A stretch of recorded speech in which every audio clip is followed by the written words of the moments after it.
걱정하면서 나왔습니다. 우리가 부르는 그 복음성가 가운데 기도할 수 있는데 왜 걱정하십니까? 라는 노래 있잖아요. 근데 인간은 그런 것 같아요. 걱정 속에서 10개월 복중에 있고 또 태어나면서 걱정을 하고 또 살아가면서 걱정을 하고 죽을 때도 걱정하다가 죽습니다. 이 걱정이 뭐냐? 감사 반대입니다. 그리고 불안과 형제지간입니다. 그리고 우울증의 원인이 되기도 합니다. 그래서 걱정은 일어나지 않은 일인데 미리 걱정하고 염려하는 거, 이제 그걸 걱정이라 그러죠. 그게 범위가 넓어요. 그리고 중요한 거는 걱정한다고 걱정이 해결되는 게 아니에요. 네. 걱정을 하면 할수록 걱정이 더 많아지는 거예요. 그래서 이 예수님은 또 그 걱정을 어떻게 이해를 하셨고 또 뭐라고 교훈하시는가를 잠깐 살피고 다른 얘기를 해보도록 하겠습니다. 그 마태복음 6장을 보면은 무엇을 먹을까, 무엇을 입을까, 무엇을 마실까 걱정하지 마라. 별의 백합화를 봐라. 공중의 새를 봐라. 그들이 걱정하더냐? 걱정하지 않지 않느냐? 근데 그 걱정함으로 키를 한 자나 더 크게 할 수 있느냐? 근데 사실은요, 걱정하면 키가 줄어들어요. 크는 게 아니고. 내일 일을 위하여 염려하지 마라. 한날 괴로우면 그날에 족하다. 걱정을 하면 어떻게 됩니까? 우선 개인의 인격이 파괴가 돼요. 정상적 삶의 리듬을 깨버리기 때문에 그 사람의 삶이 망가지고 사고가 망가지고 그 사람의 어떤 가치가 망가지고 또 전염성이 있어서 그렇게 걱정을 하다 보면 가족 공동체가 또 망가집니다. 그리고 걱정하는 사람들이 많이 모이면 교회도 망가지는 거예요. 믿음의 뿔을 흔들고 공동체를 흔들고 또 기도와 감사를 가로막습니다. 걱정하는 사람은 기도하지 않습니다. 또 감사가 없습니다. 그래서 이 걱정을 푸는 해법은 간단해요. 믿고 감사하면 돼요. 걱정이라는 두 글자를 감사로 바꾸면 되는 거예요. 그 믿음이라는 말을 그 헬라어로 피스티스라고 그러는데요. 그 뜻은 신뢰한다, 맡긴다, 그런 뜻이래요. 요한복음 14장 1절에 예수님 말씀하시기를 너의 모든 염려를 주께 맡겨라 하는 말씀도 있고 너희는 마음에 근심하지 말라. 하나님을 믿으니 또 나를 믿어라. 믿으면 근심할 필요가 없다. 믿으면 걱정할 필요가 없다. 그런 뜻으로 주신 말씀이거든요. 제 개인 얘기입니다만 1999년 4월 달에 큰 수술을 받았어요. 병원에서 어려운 수술이라고 그래서 유서도 썼고 이렇게 죽게 해 주십시오라고 썼는데 그게 아니더라고요. 병원에 입원해가지고 한 일주일은 종합검사를 다시 하고 수술하고 일주일 만에 퇴원을 했는데요. 제가 입원하는 동안에 병상 일지를 썼어요. 맨 위에다가 큰 매직으로 주님 감사합니다. 감탄사를 3개를 쳤어요. 감사한 조건을 쓰기를 시작을 했어요. 첫째, 뭐, 둘째, 뭐, 30가지 감사를 찾았어요. 내일 모레 수술 받을 사람이에요. 어쩌면 갈지도 몰라요. 그런 정황 속에서 주님 감사합니다. 30가지를 찾은 거예요. 만일에 그때 제가 하나님 이랬으면 됩니까? 그렇게 잡아갈 사람이 없으세요? 왜 저를 잡아가려고 그러세요? 하고 불평하고 원망했더라면 아마 오늘의 저는 존재하지 못했을 거예요.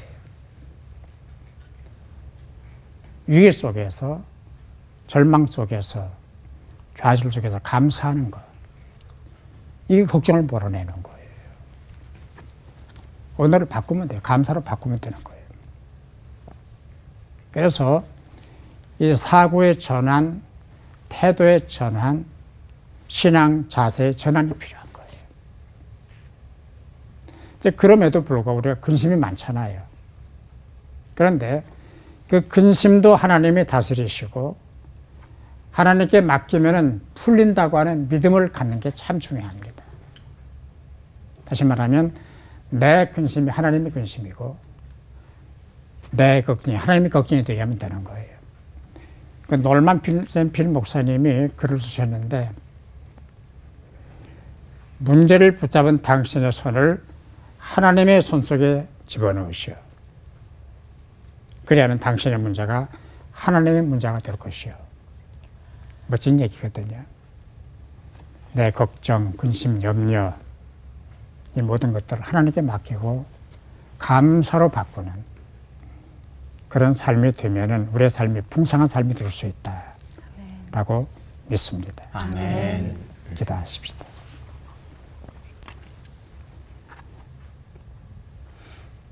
제가 사는 것도 감사하고 일하는 것도 감사하고 오늘도 감사, 내일도 감사, 영원히 감사합니다. 걱정과 근심을 감사로 바꾸고 감사하는 삶을 살아가게 하여 주옵소서. 풍성한 감사, 넘치는 감사, 지속적 감사가 우리의 것이 되게 하여 주옵소서. 하나님 아버지 감사합니다. 예수님의 이름으로 기도하옵나이다. 아멘.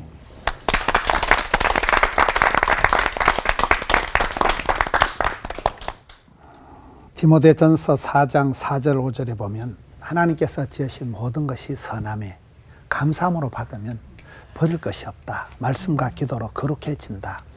저는 그 말씀 속에서 이제 항상 생각하는 게 하나님의 본심, 하나님이 뭐 본심 있고 딴 마음이 있는 건 아니지만은 하나님의 본심을 늘 생각을 하거든요. 내가 아프거나 힘들거나 어려울 때 하나님의 본심이 나를 애를 먹이려고 하는 건 없다. 누가복음 11장에 보면 어떤 애비가 자식이 생선을 달라는데 뱀을 주고 어떤 자식이 빵을 달라는데 아빠가 돌을 주냐 이거예요. 하나님은 좋은 것을 주시는 거예요. 우리 하나님은 어떤 분이시냐. 좋으심, 하나님의 본심은 저주가 아니고 축복이고 심판이 아니고 구원이라는 거예요. 하나님이 지으신 모든 것이 선하다. 좋을 선자, 착할 선자. 그래서 저는 신앙생활 할 때 이제 어려울 때마다 내가 믿는 하나님은 좋으신 하나님이다. 우리의 기도를 응답해 주시는 참 좋으신 하나님이다. 이 생각을 자꾸 하는 거예요. 왜 그런가 하면 걱정이나 어떤 염려나 두려움이라는 것은 아주 난 자연스럽다고 봐요. 걱정을 태산같이 하고 한숨을 땅이 끄지라고 쉬는 그런 사람이 이제 감사를 알 때 감사가 뭔지를 알게 되는 거지. 두려움도 없고 걱정도 없는 사람은 감사도 모른다고 보는 거예요. 아까 박종순 목사님께서 그 99년도 수술하신 말씀을 하셨는데 저도 이제 제가 수술을 앞두고 병원에서 한 달 있으면 죽는다더라고요. 여러분 한 달 있으면 죽는다는데 할렐루야 때가 왔다 이런 사람이 누가 있겠어요. 그때 제 느낌에 그 뼈가 녹는다는 표현을 제가 이해를 해요. 뼈가 녹는다. 신경쇠약, 노이로제, 강박관념 그냥 오토매틱으로 다 오더만. 내 죽는데 뭐 다른 게 뭔 소용이 있겠어요. 그래서 굉장히 제가 불안하고 막 잠을 못 자고 그런 상태인데 성경을 보는데 디모데후서 1장 7절에 보니까 하나님이 우리에게 주신 것은 두려워하는 마음이 아니요. 그 말씀이 그렇게 가슴에 와닿는 거예요. 내가 믿음이 좋아서 그런 게 아니고 무서워서 너무 무서워서 나는 죽을 지경인데 하나님이 주신 것은 내가 겁을 먹고 비실거리고 내가 그렇게 두려워하고 염려 걱정에 빠지는 게 아니라는 거예요. 하나님이 아니라면 아닌 거잖아요. 또 요한복음 10장을 보니까 도둑놈이 와서 빼앗고 죽이고 멸망시키는 것뿐이요. 우리 예수님은 생명을 주시고 풍성케 하신다는 거예요. 그래서 제가 그때부터 생각한 게 내가 겁을 먹고 두려워하고 쫄거나 떨거나 하는 거는 마귀가 나한테 이 썩을 놈아 그래가지고 마귀가 나한테 이제 막 저주를 썸물을 부어주는 거다 이렇게 생각을 하고 하나님은 좋으신 분 오매불망 하나님 내게 좋은 것을 주시는 분이다. 그래서 하나님이 지으신 모든 것은 좋은 거예요. 좋으신 하나님을 만나고 좋으신 하나님을 믿고 난 뒤부터는 감사함으로 받으면 받는 것도 여러 가지예요. 이런 바다가 왜 넓은지 아세요? 오만 때만 걸 받아들이니까 바다가 넓은 거예요. 받아들이는 게 중요한 거예요. 사랑은 하는 것보다 받는 게 중요하다잖아요. 어릴 때 사랑을 담뿍 받은 사람이 고기도 먹어본 사람이 먹는다고. 사랑의 그 추억이 많은 사람들이 사랑하며 존경하며 섬기며 이게 가능한 거거든요. 저는 이제 걱정이 태산 같고 뭐 대한민국 사람들은 집단 패닉 현상이 있다. 우울증이 감기 걸리듯이 다 우울증이 있다. 여러분들이 집에 가서 딱 누우려고 하면 몸은 천근만근 무거운데 정작 자려고 하면 눈이 말똥말똥하고 저는 그게 정상이라고 봐요. 약간 불면증이 있고 우울감 있고 약간 이게 공황장애 같이 약간 그 신경이 과민한 건 나는 아주 착한 사람이다 이렇게 생각합니다. 어떤 인간이 대급박만 되면 잠이 자고 난 그거는 사람이 아니문이다. 그렇잖아요. 한국 사람은 한해 민족이라고 다 가슴에 이 주저리 한이 맺힌 게 다 있다. 다 우리가 정서상으로 뭔가 모르게 가슴이 어둡고 무겁고 힘겨운 게 다 있는 것이 정상이라고 보는 거예요. 그럴 때 하나님의 본심을 기억하고 하나님 앞에 어떤 일이든지 감사함으로 받으면 이게 변화가 된다는 거예요. 저는 살아가면서 마음에도 근육이 있다. 생각에도 알통이 있다. 믿음에도 통뼈가 있다. 감사함으로 나가고 감사의 찬송을 부르고 입을 열어서 감사를 선포를 하고 시인하면 마음으로 믿어 의에 이르고 입으로 신에서 구원받기 때문에 이 말이 씨가 되고 혀의 권세가 있기 때문에 감사함으로 받으면 버릴 것이 없으니 말씀과 기도를 통해서 거룩해진다는 거예요. 그래서 우리 삶 속에서도 걱정이 태산같이 일어난다. 염려가 막 틈만 나면 염려가 생기는 건 당근이다. 그럼에도 불구하고 믿음의 안목을 가지고 내가 믿는 하나님은 좋으신 분, 내게 반드시 좋은 것을 주시려고 작정하신 하나님, 그 하나님을 의지적으로 바라보고 하나님 앞에 나아가고 구하고 찾고 두드리면 구하는 자가 찾는 자가 만날 것이고 두드리는 자에게 애받아 열어주시잖아요. 그래서 좋으신 하나님을 체험하고 좋은 인생을 감당하는 우리 성도님들 되시기를 축원합니다. 아멘. 자비로우신 주님 감사합니다. 우리에게 좋은 것을 주시고자 하고 영생의 복을 주시고 구원의 자리로 은혜의 자리로 인도해 주신 주님을 찬양합니다. 일상 가운데도 염려와 걱정에 빠져 있지 않고 주님을 찬미하면서 감사함으로 나아가서 좋은 삶을 만들어 드리는 저들 되게 해 주옵소서. 예수님 이름으로 기도드리옵나이다. 아멘. 아멘.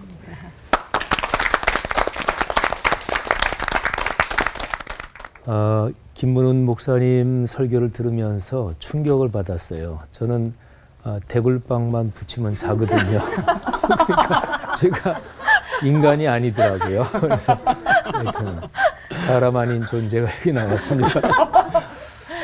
저는 성격이 좀 심플했어요. 근데 이런 얘기하면 사람들이 잘 안 믿어요. 예리할 것 같고 날카로울 것 같고 까다로울 것 같고 그러는데 진짜 안 그렇거든요. 어릴 때 제 별명이 곰이었습니다. 근데 어릴 때는 무지무지하게 뚱뚱했느냐. 근데 외모 때문이 아니고 저는 무슨 일을 이렇게 하면 다른 거 전혀 생각 안 하고 그냥 그 일만 집중합니다. 그래서 천국 가신 저희 어머니께서 아이고 이 녀석은 곰 같아서 그런 얘기를 제가 많이 듣고 자랐거든요. 그러니까 굉장히 심플해서 진짜 대굴빵만 붙이면 저는 잡니다. 그리고 뭐 아무거나 잘 먹고 진짜로. 그래서 약간은 심플한 성격이고요. 오늘 제 설교 제목이 걱정 끝 감사 시작입니다. 뭐 설교 제목이 굉장히 멋있죠.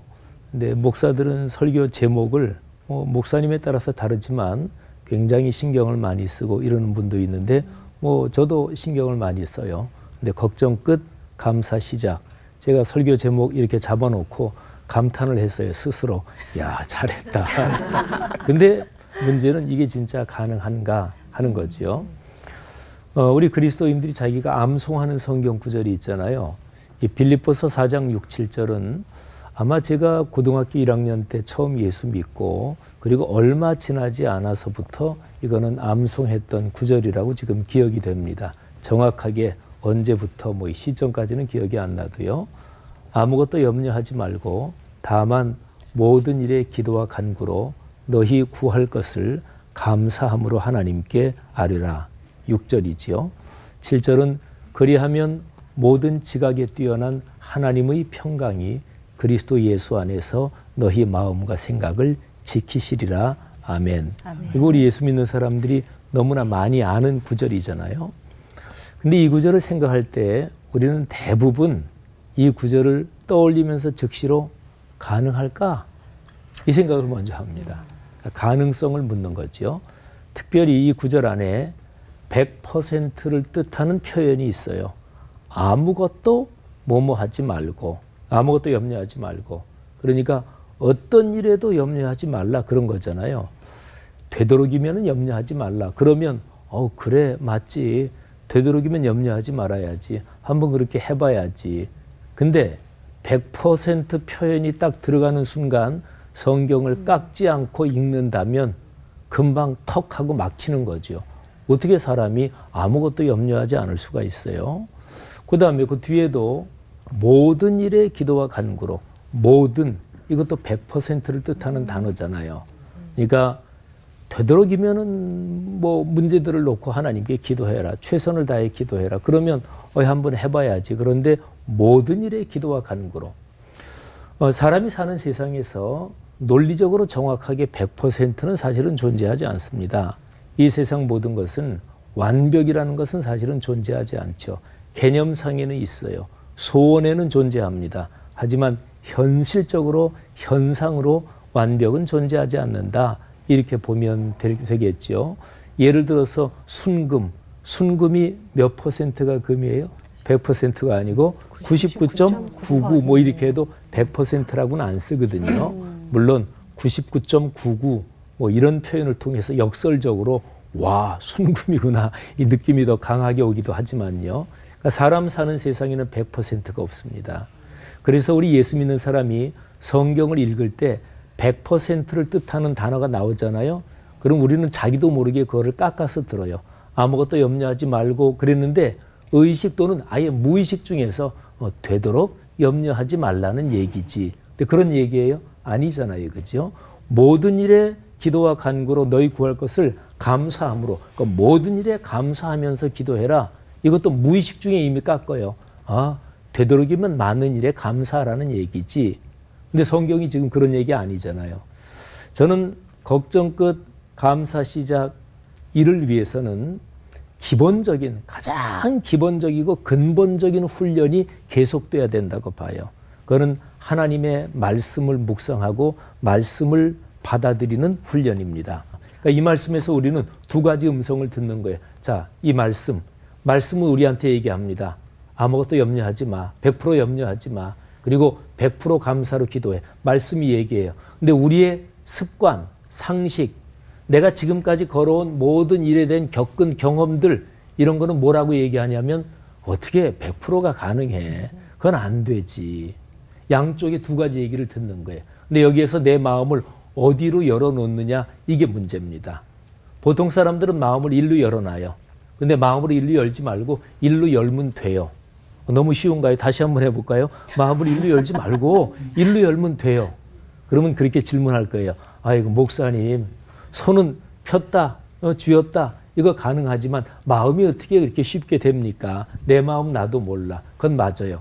그래서 이 세상에 모든 종교에는 공통적으로 마음 공부, 마음 수련이 다 들어가 있어요. 이거는 타 종교도 다 마찬가지. 모든 철학 사상, 인간이 행복하게 살아가는 모든 이론에는 마음 수련, 마음 공부가 다 들어가 있어요. 이건 공통적입니다. 그건 우리 기독교도 마찬가지예요. 근데 차이점이 있다. 그건 뭐냐면 내 마음을 내가 닫고 수련해서 되는 게 아니라 성령께서 내 마음속에 들어오심으로 된다. 그리고 하나님의 말씀이 작동하면서 된다 그런 거죠. 그러니까 손 쥐었다 폈다 하는 것처럼 간단하게는 안 돼요. 그건 저도 마찬가지고 누구도 마찬가지예요. 그런데 기본적으로 어린아이처럼 주님 이 말씀이 가능함을 믿습니다. 제 가능성은 제로입니다. 하나님의 가능성이 작동된다는 것을 저는 믿습니다. 이렇게 자꾸 훈련하면 그러면 하나님의 가능성, 이 말씀이 우리의 마음속에서 작동하기 시작합니다. 저는 그렇게 믿습니다. 그러니까 빌립보서 4장 6, 7절 말씀, 이 말씀을 붙잡고 그렇게 말씀을 묵상할 때 하나님의 성령이 역사하셔서 말씀을 점화하시고 그리고 내 속에서 작동하시고 내 생각과 마음 자리를 바꾸어 주신다고 믿습니다. 아멘. 문제는 하나님의 말씀이 작동하느냐 그거지 내 마음 수련 또는 마인드 컨트롤이 아닌 거지요. 그렇게 사실 수 있기를 바랍니다. 아멘. 하나님 은혜 감사합니다. 인간의 가능성 여기에 목을 걸고 살지 않겠습니다. 하나님의 가능성을 믿으며 또 간구하며 살겠습니다. 우리의 삶에서 걱정이 끝나고 감사가 시작되게 도와주십시오. 예수님 이름으로 기도합니다. 아멘.